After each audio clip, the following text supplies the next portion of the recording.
Art explains that the key to winning lies within you. In a dynamic speech at the 1987 Chicago Super Seminar, he talks about the power that lies in believing that you are special and that good things can happen to you. One of your jobs is to sell the dream. You've got to master how to sell the dream. We don't sell a job. Nobody wants a job. Everybody's got a job. We sell a dream. We sell a pot at the end of the rainbow. We sell hope and opportunity to men and women that just been crushed and are disillusioned and have given up. And then two, we're crusaders. You've got to master those two things. I'm always talking to you about the little things make a difference. The difference in winning and losing is this much. Folks, as far out as I can see now, for the next 10, 15, 20 years, A.L. Williams is going to always have this little competitive edge over the competition, and it's going to give you a chance to win. And so I've worried that maybe you can't take winning. I mean, what it really takes, because I am a believer that experience is the greatest teacher in the world. You want to learn how to sell? You just go out there, and if you just keep selling long enough, you're going to either get good at it or you're going to die, right? Hey, you want to learn how to be a great recruiter? The best way to learn how to be a great recruiter, just go out there and try to recruit people. If you just keep recruiting, just keep charging, then you're going to learn to be a great recruiter, or you're going to starve to death or die in this business. So I'm a believer that experience is the key to greatness. I'm a believer that all it takes to become a superstar in business, to become wealthy, is a tremendous desire, a tremendous will to win, a competitive spirit, where dadgummit, you're going to demand for yourself success, that you're not going to settle for being average and ordinary. Then all the other things will fall in place in business. I want to wind up now talking to you about what I think is the number one plague in America today. The number one thing, folks, that's keeping most men and women down. The number one reason most men and women don't have a chance to win. I want to talk to you this morning about the power of believing. Let me give you an example of why most people don't have a chance now. Folks, I believe now, if I got you back in the room back there after this thing was over, and I said, I guarantee you now, if you'll come to work at A.L. Williams, and you'll give us everything you got, I mean, you'll bust your butt, you'll compete like you can't believe, you won't quit, I'll give you a living for 2 years. Whatever it takes for you to live on, $800 a month, $1,700 a month, $1,200, whatever it takes, I'll sign a contract with you right now. For 2 years, you can make a living. And then at the end of 2 years, I'll guarantee you we'll make you an RVP, and I'll guarantee you a minimum $100,000 a year contract, guaranteed $100,000 a year for the rest of your life. See, I believe everybody in this room would sign up and take that deal. Folks, do you understand?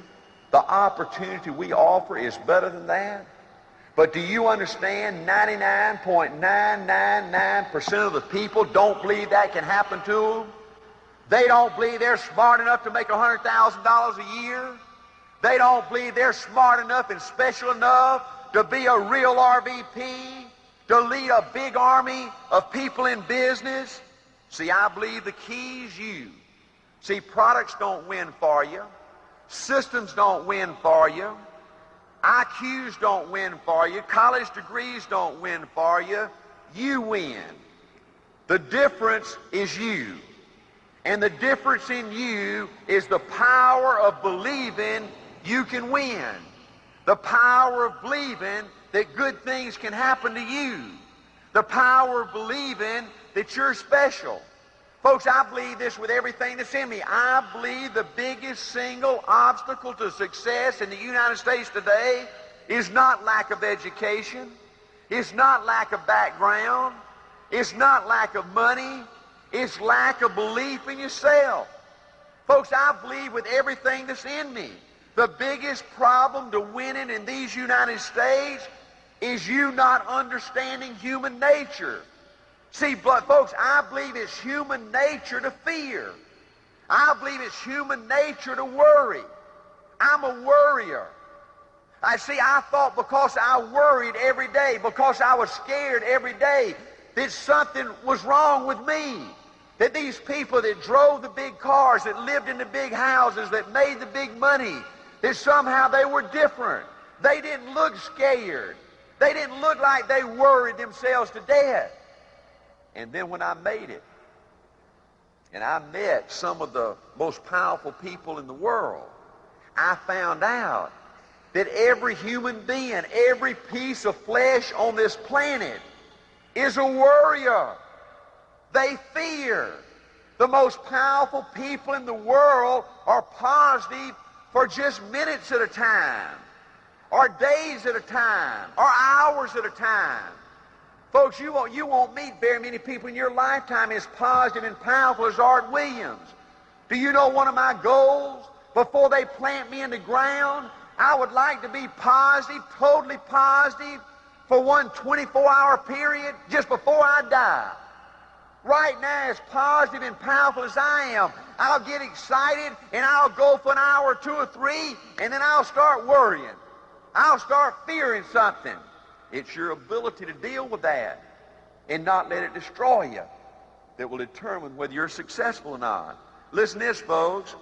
Do you know it's easier to be negative than to be positive? Do you understand that? Do you understand, folks, you've got to work like stink to be positive? Do you understand the easiest thing in the world is to be negative? Folks, do you understand it's easier to be sad than happy? It took me years to find this out. Easiest thing in the world is to be sad. Easiest thing in the world is to be down in the mouth. Toughest thing in the world is to be happy. Folks, do you understand it's easy to be down? It's tough to be up. It's tough to get up. It's tough to be positive. It's tough to be happy. Folks, do you know the easiest thing in the world is to give up, to quit? The toughest thing in the world is to continue to fight. It's so tough to continue to fight. It's so easy just to throw in the towel. Do you know the easiest thing in the world is to sit there and look at other people, successful people, and compare your qualities or what you think your qualities are with what you see in them? To sit there and say, man, I just wish I could talk like him. I wish I was powerful like him. I wish I was confident like him. I wish I was strong like him. I wish I was pretty like him. The easiest thing in the world is to sit there and compare yourself, your qualities, with other people that you admire, with winners out there, and feel like you were cheated. Feel like you were left out. Folks, it's your ability to understand that all those things are human weaknesses. That's just the way it is. It's easy to be sad. It's easy to quit. It's easy to feel that you're not capable. It's easy to worry. That's going to happen to you. The toughest thing you got to deal with is somehow mustering up the courage, in spite of all those fears, in spite of all those worries. It's going to happen to you every day. In spite of all those feelings of inadequacy, in spite of all those feelings every day of just giving up, of just quitting, just being down in the dumps, just being negative, in spite of all that, it's going to be your ability somehow to muster up the courage to flush that out, to reach down deep and find something inside of you that will allow you to go for it one more time, to go compete one more time, that will determine your destiny. See, folks, I believe with everything that's in me, nobody can motivate you. Nobody can motivate you long range. You love to get in there and let your RVP, or you go to church, or you go hear somebody that you admire motivate you, right? And I think all that's essential. But folks, ultimately, nobody can motivate you long range. The only real motivation that lasts comes from inside. You've got to have the ability to motivate yourself in order to win. Let me give you an example. When I was coaching football down in Columbus, Georgia, I was going to Auburn working on my master's degree in school administration. It's something I eventually got. I got a master's in school administration From just a degree standpoint, I'm qualified to be a principal. And when I was going to work on my master's degree, I wrote my thesis paper for my master's titled The Motivation of a High School Athlete. And I wrote my whole thesis on this analogy. I would have lunch every day in the teacher's cafeteria with an English teacher friend of mine. And we would sit there, and this person's been teaching for 15 years or so, and we would sit there, and I would hear her say over and over again, the younger generation's going to hell. You know, kids just ain't like they used to be. And these people just wearing me out. I can't get them to spend 15 minutes doing their homework. I can't get them to pay attention in class. And then she mentioned to me one day, she said, Art, I can't understand how you get so much out of those football players. And I wrote my entire thesis on that analogy. I looked at our football program, and I saw that, folks, this is this. See, to play football, you had to volunteer to do that. See, it was mandatory you take English. So my football players, now when the bell would ring, most of the other boys would go out and play with their girlfriends or whatever, you know. But my players, when the bell rings, they had to volunteer to come down to that old stinking locker room. They had to put on that old stinking uniform. They had to go out there in that hot sun and that coach chew on their butt and push them and pay a price. See, long after there were no names in the newspaper, there were no crowds in the stands, that bell would ring and they would come down to that weight room, and for hours they'd pump that weights. For hours they'd go out there and they'd run that hill and punish their body.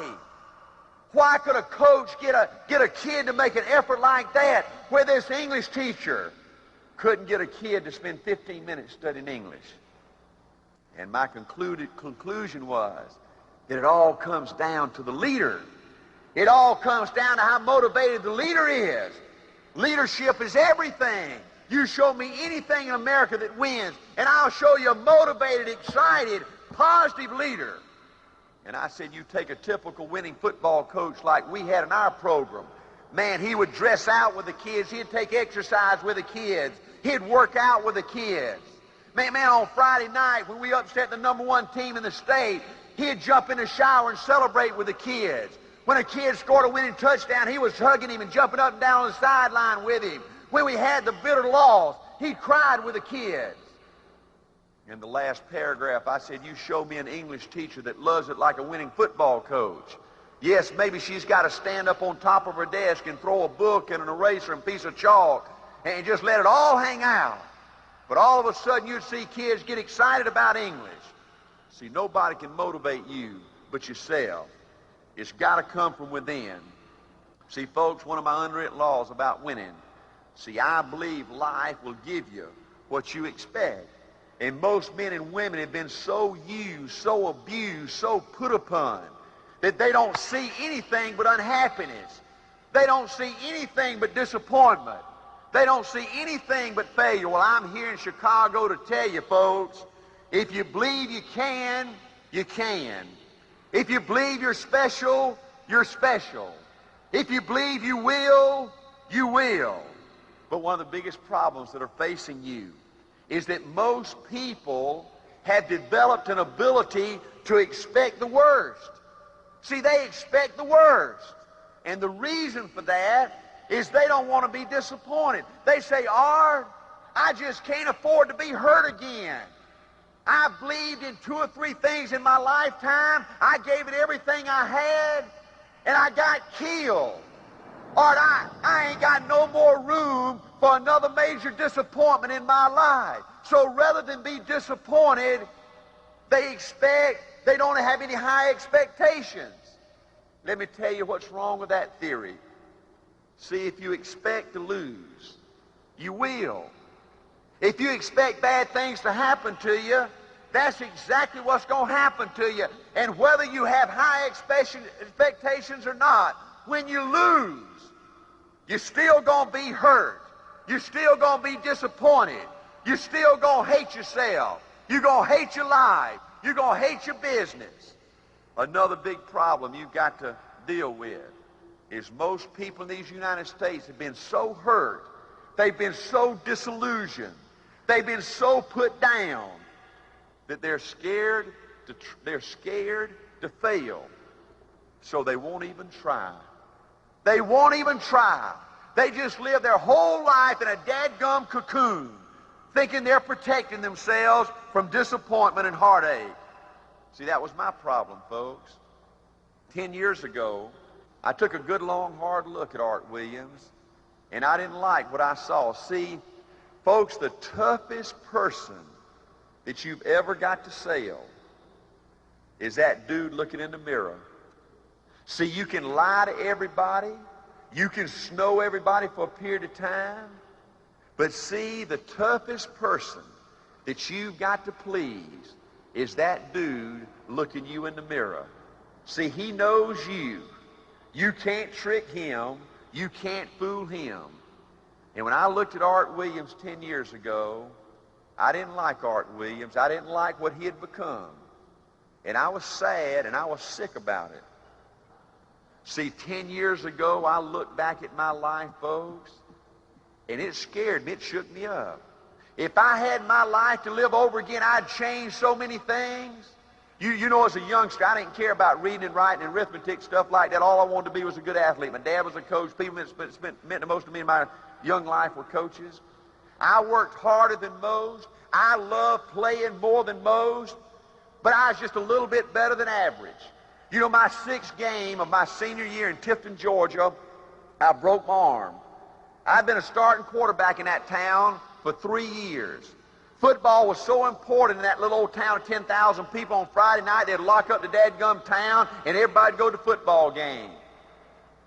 You know my attitude was, man, I mean, these times are just going to go on forever. Man, I'm having fun. They're just going to go on. I took so much for granted, and then all of a sudden, the sixth game of my senior year, I broke my arm.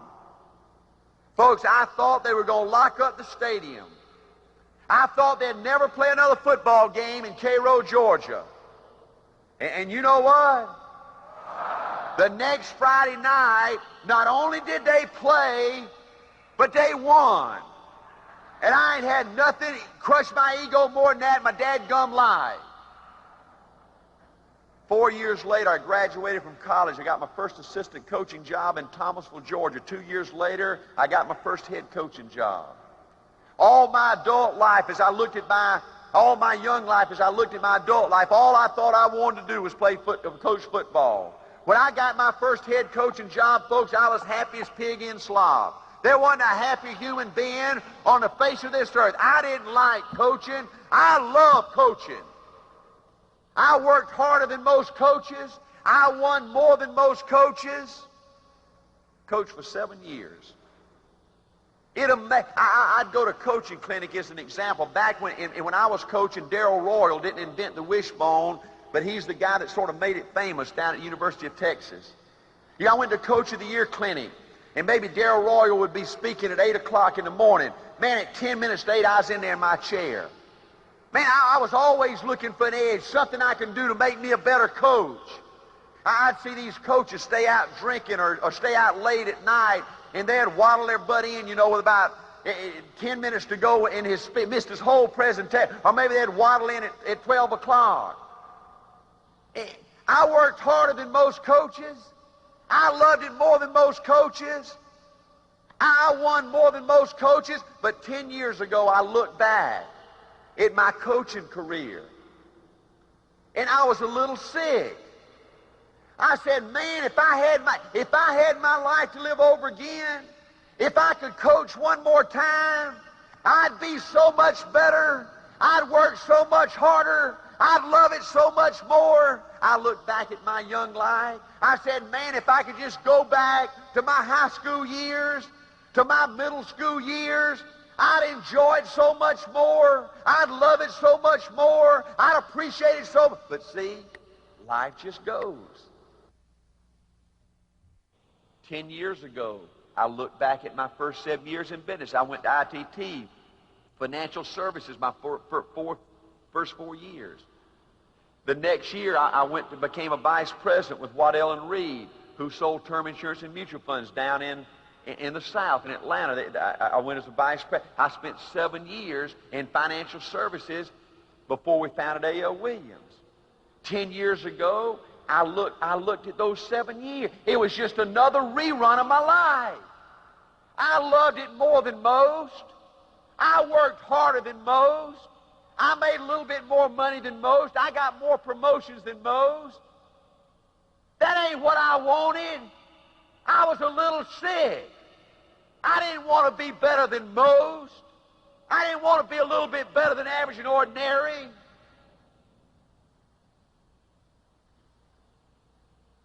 And I looked in the mirror at Art Williams 10 years ago, and I said, why? Why, Art, are you just always just pretty good? Why are you just always pretty good? And I believe I found the answer, folks, that made me a winner. I believe I wanted to win so bad. You know, I ran off and made Angela marry me, you know, and had 2 kids. I wanted Angela to be proud of me. I wanted my children to be proud of me. I wanted my folks to be proud of me. I wanted her folks to be proud of me. I wanted my teammates to be proud of me. And I was so scared that Art Williams really wasn't capable of winning that I always held something in reserve. I always worked up to a point. I always committed up to a point. I always paid a price up to a point, believed up to a point, but I'd always hold something in reserve just in case it didn't work out, that I would have an excuse to tell myself, well, Art, you hadn't found your thing yet. Just keep hanging in there, and one day your thing will come, and you'll know when it's there, and then you can go for it, and then you'll be somebody. And I found out 10 years ago that time was running out, and you don't have an unlimited opportunity to be somebody. And at some point in your time, you got to stand and fight. And I made up my mind 10 years ago when we founded A.L. Williams that this was going to be it for me. That I was going to do it or not do it at A.L. Williams. This is where I'm pitching my tent. I'm going to see this thing through. I don't know if I can make it. Nobody does. I don't know if I'm capable. Nobody does. But I'm dadgum tired of looking at my life and say, Art, why didn't you try? Why didn't you just go for it and see if you can do it? And I went for it. And I became somebody this guy's proud of. The toughest critic you'll ever have is you. See, folks, making money is just one way that you measure success in business. See, I want to be somebody. They're some of my heroes in America. Don't make no money, okay? But to me, I wanted to convince me that I was somebody special, that I was somebody different, that I was somebody unique. And today, it doesn't matter, folks, what anybody else thinks about Art Williams. But Art Williams likes Art Williams. And that's the greatest feeling in the world. And there is no amount of money, there is no amount of press you can get in your life that will make you feel as good about anything as that. See, I was scared to try. Listen, I was scared. I was scared to try. Scared I couldn't do it, and I didn't know if I could live. Feeling about myself that I was average. I went for it, and I did it. Worst 2 words in the English language, folks, is I can't. Worst 2 words. You can do anything. But you got to tell yourself every day, I can. You got to tell yourself every day, I can. I will, because I want to. See, I believe the greatest challenge you're faced with is these fears and worries and doubts keeping you from trying. One of the greatest things that have been told to me in my life, one of my early managers in ITT says, Art, 99% of the things you worry about never happen, so why worry? I wish I could apply that to my life today. I believe it's your ability, folks, to try, to go for it, to believe that you're special, to believe that you're unique, to believe that you're different. Now, I'm winding this thing up now. Now hang with me now. I'm going to give you, when I talk to you, I like to give you things, folks, you can take back and apply to your life and help you win like right now.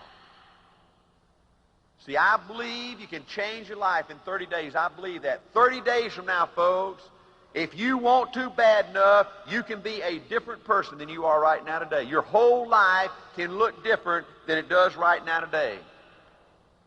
See, you've got to start seeing good things happen to you. You've got to begin to like yourself again. Let me give you 8 things you can do to begin to make that happen. And folks, 30 days from now, you won't be the same person, and you'll begin your road to greatness. Number 1, folks, you can't let the bitchers and the complainers and the quitters and the excuse makers change you and make you sour, make you quit, you're a leader. You're a leader. You're a motivator. You're a builder. You're a coach. You're a winner. Let me tell you what you're not. You're not a marriage counselor.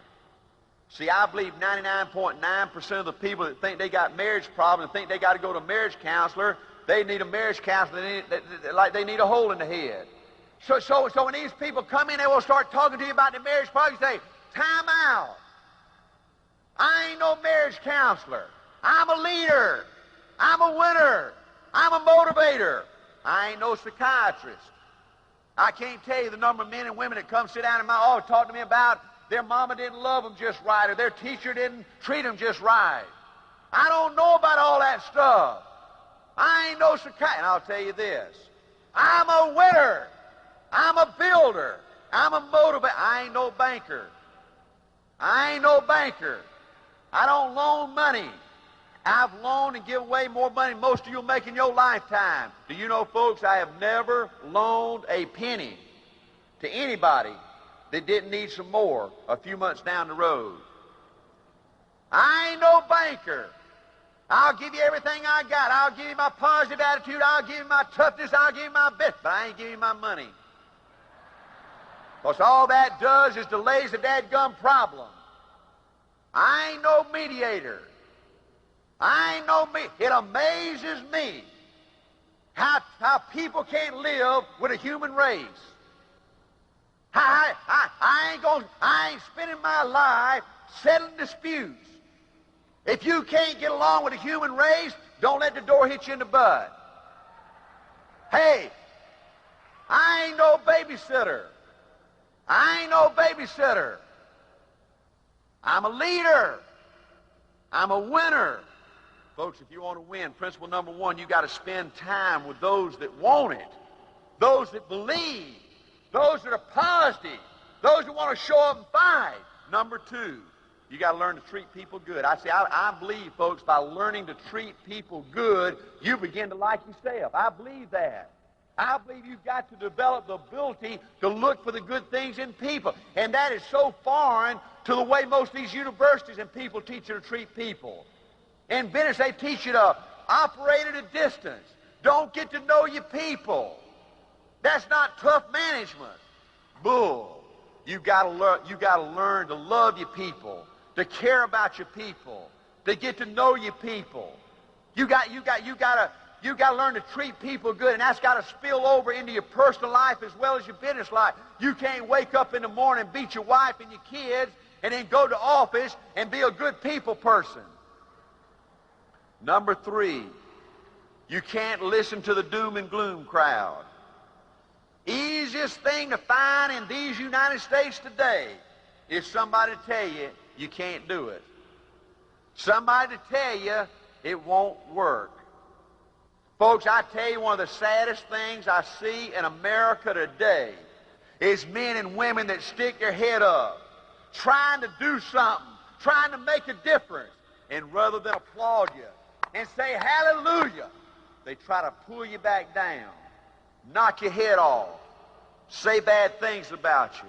Don't listen to the doom and gloom cloud. Number 4, don't worry about what others say. Don't worry about what others say.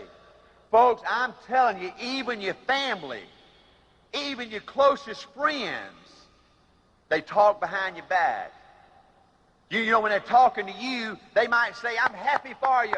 You're going in business, wonderful. You're going to make a lot of money. Boy, on the outward, they might be applauding. But behind your back, most of them hope inside that you fail.